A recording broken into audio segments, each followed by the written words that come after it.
Hi everybody, my name is Pew Pew Choo Choo, and today we will be taking a quick look at Lock and Load Heroes of Stalingrad, one of the in-development games currently being developed by Matrix Games and Slithering. So, Lock and Load Heroes of Stalingrad obviously focuses on the Battle of Stalingrad, and the unique thing about this is it's actually based upon a board game, and it takes a look at very small-scale um, tactical engagements, right? So starting off, we have quite a nice little selection of tutorials and scenarios, but we also have this test scenarios section right here, which I'm not going to use simply because this is a beta build of the game. It's not obviously released yet. But for now, let's take a look at one of the campaigns. So you have two campaigns here. They're each about, I would say, a good 10 missions long each. And we're going to take a look at the first battle here inside the German campaign called the Klatch Crossing. And of course you get this nice little comic book-esque dialogue. That's kind of how the story progresses inside the game, which is rather nice. But let's go to the combat portion. So now I've always been a big fan of war games on the PC. I've never actually played any of the board games out there, simply because in my area, at least, I live in Canada, by the way, it's actually quite hard to find these.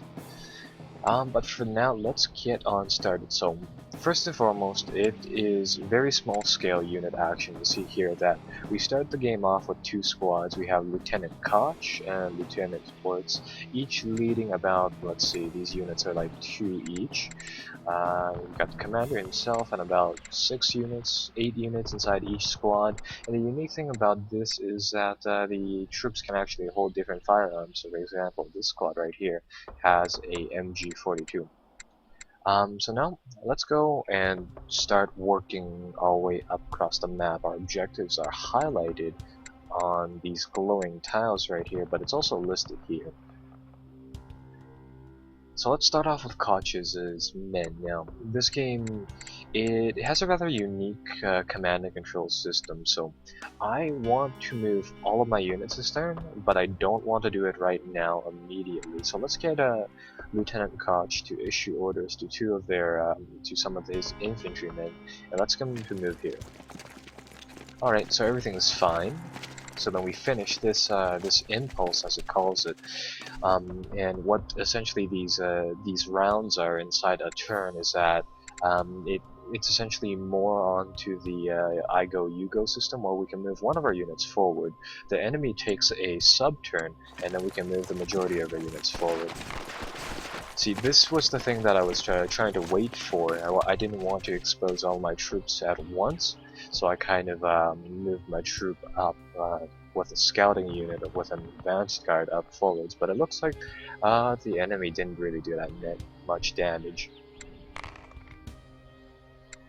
And plus we're inside a wooden house, so that doesn't really do much, but let's get Lieutenant Wirtz's men to move up now. So we have identified one enemy troop. Let's get these troops over here to move up into this tile. See what happens. Yep, some more enemies. So as you can see here, the defense and the attack and the casualty loss things get... Ooh, what's this? Oh, it's another dialogue box. Just standing in the bullets and just absolutely wrecking the place. Save that girl! Okay, it's apparently one of our objectives, but okay, I guess we'll do that. So, as I was saying, we are to, you know, what was I saying? I was saying something about the combat resolution, but yeah, it's done with dice. So let's see what we can do with Lieutenant Wirtz's men on this impulse. As you can see here, the AI gets the option to do another turn, but I mean, I don't think it actually did do anything. simply because they're well, it looks like the enemy only has 4 squads, right? So I'm gonna get another squad to move right there, and I just want my troops to absorb the firepower right now. See if any damage goes towards them, and it looks like they are fine. Now bear in mind that even though we're doing all of these actions, it's still turn number 1, and what essentially I want to do on this turn is that I just want to maneuver and just beat the living crap out of these troops over here. Unless the enemy manages to suppress us, and it looks like the enemy rolled quite a nice number, but we also rolled a 6. So I believe we're fine.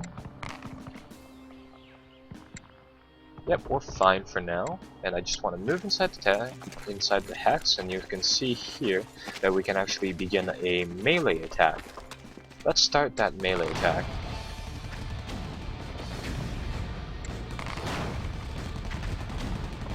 And let's see the resolution behind here.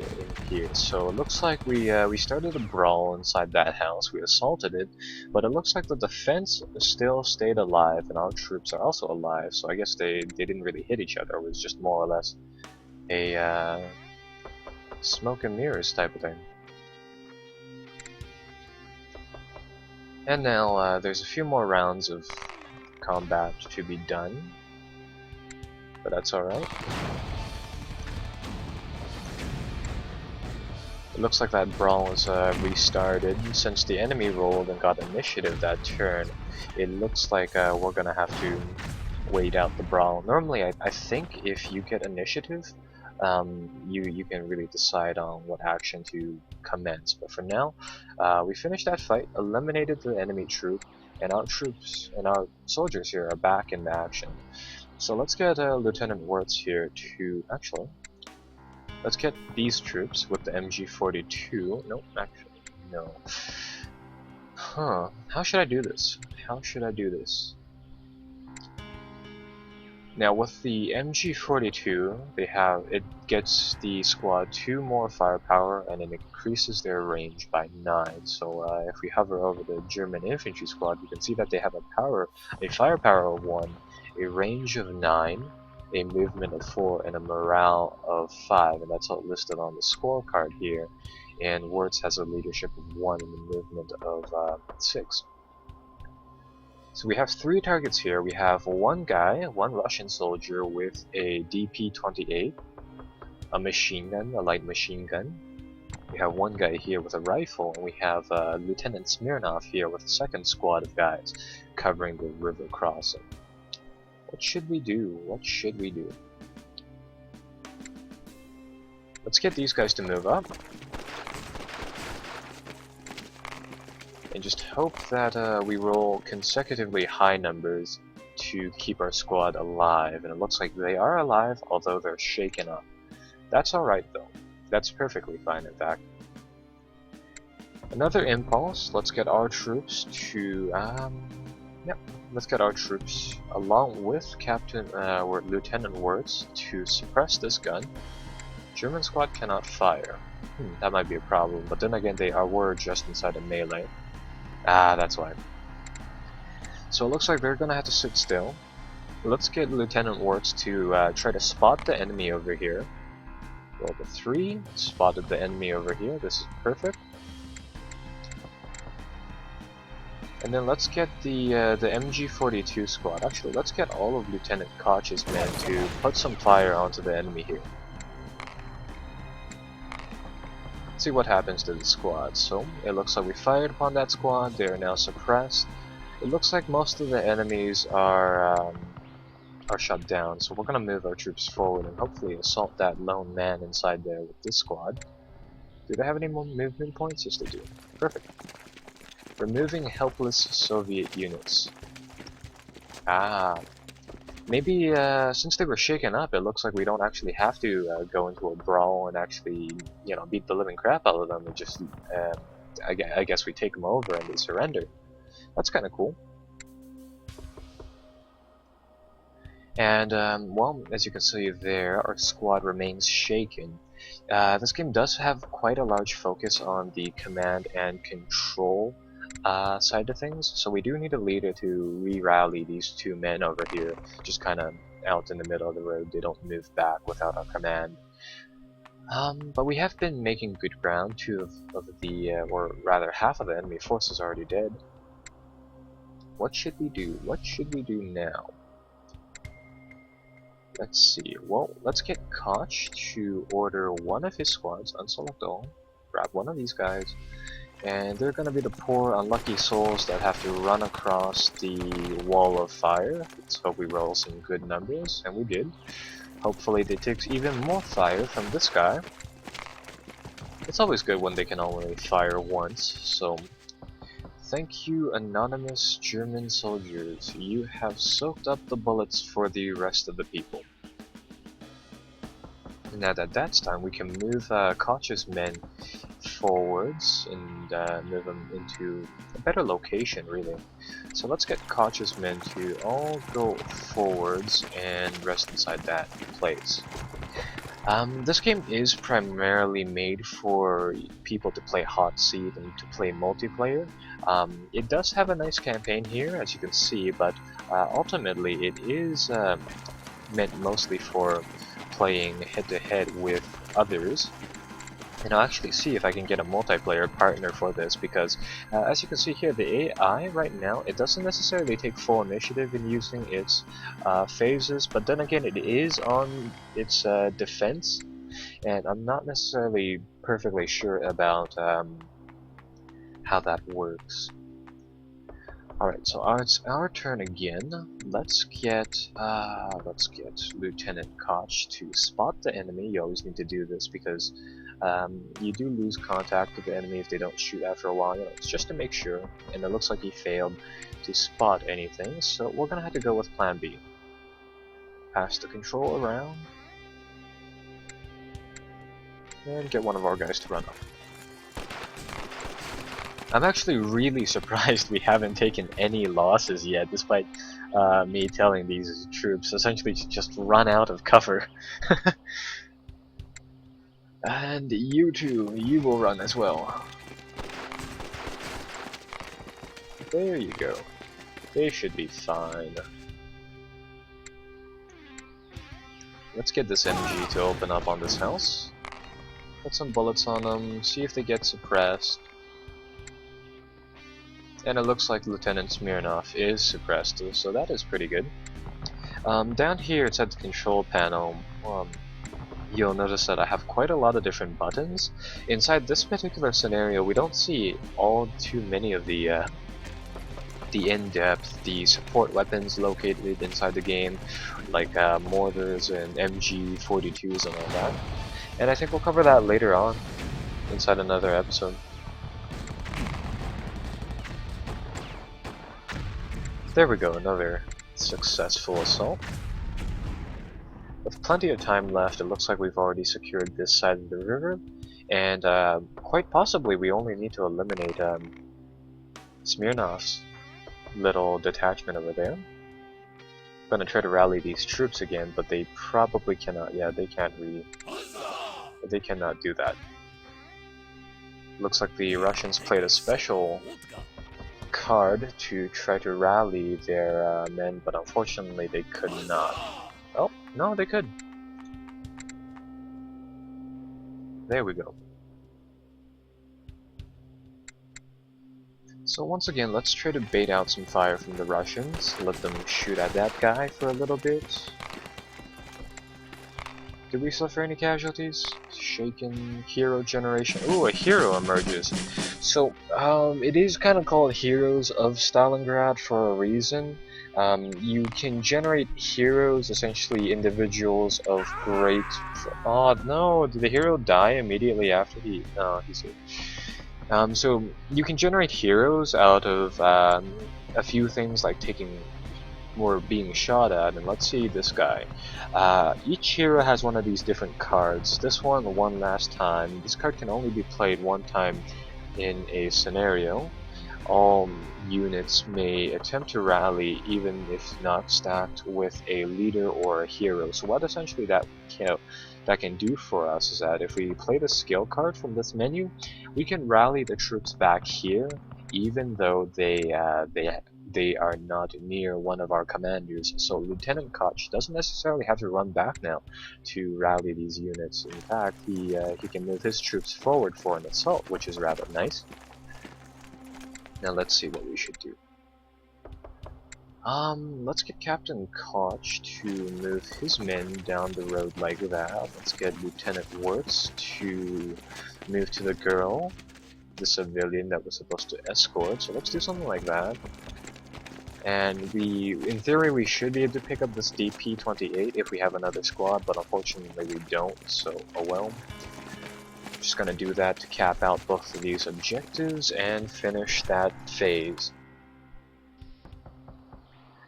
Alright, another pass. I believe there are 3 rounds of impulses or movements during every turn. I think it could be more though. Can we play that skill card yet? I can't do it. Oh well, they will not rally this turn, I guess. Let's get these men to move forward. The enemy will return fire. That's fine with me. Oh, they lost 1 person. Boo-hoo. That's fine with me. I want to finish this this turn in a timely manner, so let's get these 2 troops to actually go in there. Oh, some more enemy troops. Taking a lot of fire this turn. Our hero was wounded but not killed, which is a very good thing. But at least that opens up a way for Lieutenant Koch to move inside there. So Lieutenant Koch with 1 squad, so 3 men in total, fight against the Russian troops. 3 men in total. Let's see what happens here. Oh, actually, we get a benefit for more leadership and more firepower. We have a firepower of 4.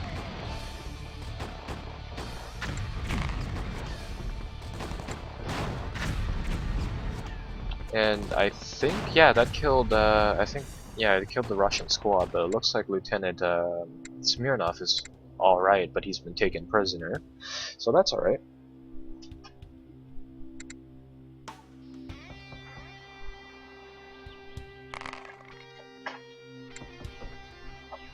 Let's see if any of our troops are going to rally. They're probably not going to rally, but everything should be fine.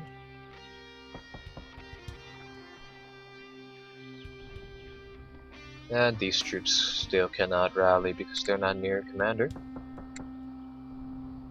So here,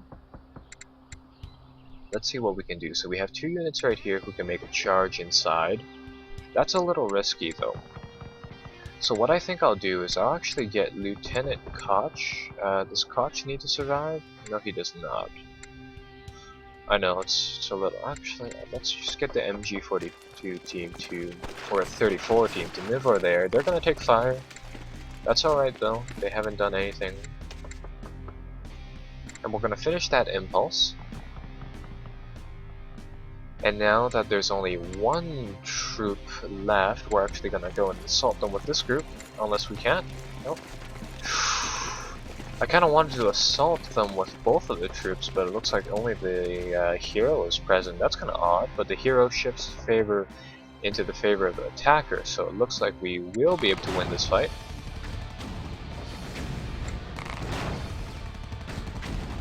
Yep, that hero by himself managed to take on 2 Soviet units and actually win that brawl, which is fantastic. And now that it looks like all resistance has been cleared up, all we had to do is really just move our troops into these hexes.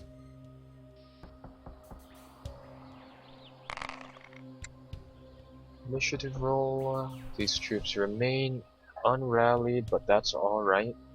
We don't need them to be rallied right now, because we've already won the scenario.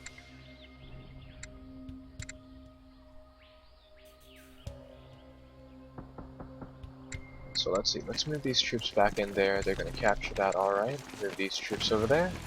And there we go, major victory. So that is Lock and Load Heroes of Stalingrad, available from Matrix Games soon. Bear in mind that it's currently still in development. my name is Pew Pew Choo Choo, and I hope you guys like and subscribe to the video. Bye bye! Well, actually, I'm gonna pop inside one more time and give you guys a quick look at the second battle inside the campaign. So, last time, we played on this map over here where we won. Continuing off of that, this is actually the second battle inside the German campaign. You can see here that we finally get access to tanks, some reinforcements, and all of our men are still here.